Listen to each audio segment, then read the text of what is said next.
우선 과학은 이해의 과목인데요. 그런데 이 이해를 어떻게 해야 잘 한 건지 모르는 친구들이 많아요. 암기도 필수적 정말 오로지 달달 외워야 하는 단순한 개념들이나 내용들은 이해를 한다기보다는 그냥 그 자체를 외워버리는 게 훨씬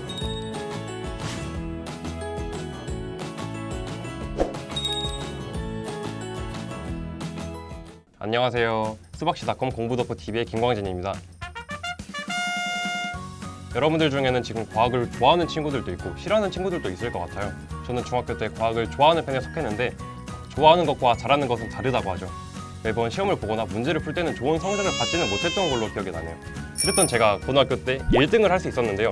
어떻게 제가 1등을 할 수 있었는지, 여러분들도 어떻게 하면 1등이 될 수 있는지 지금부터 알려줄게요. Let's get it!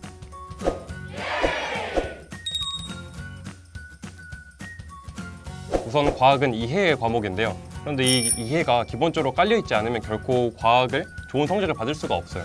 그런데 이 이해를 어떻게 해야 잘 한 건지 모르는 친구들이 많아요.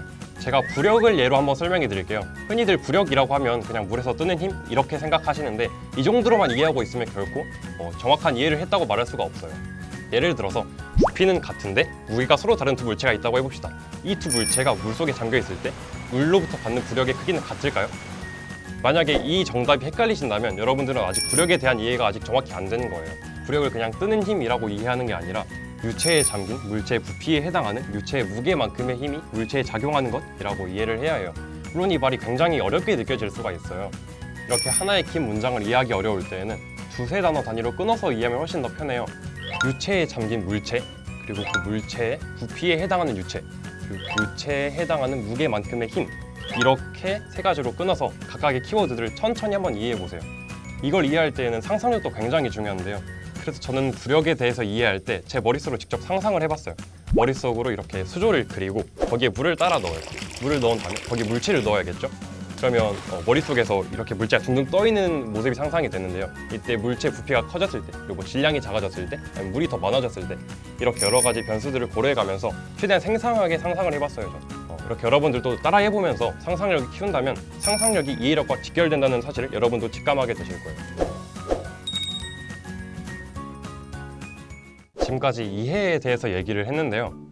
과학에서 최고의 성적을 받기 위해서는 안타깝게도 암기도 필수적이에요. 아마 여러분들도 과학을 공부하다 보면서 정말 오로지 달달 외워야 하는 그런 내용들을 많이 접했을 건데요. 한 가지 예를 들어보면 산과 염기에 대해서 배울 때 지시약이라는 걸 배워요.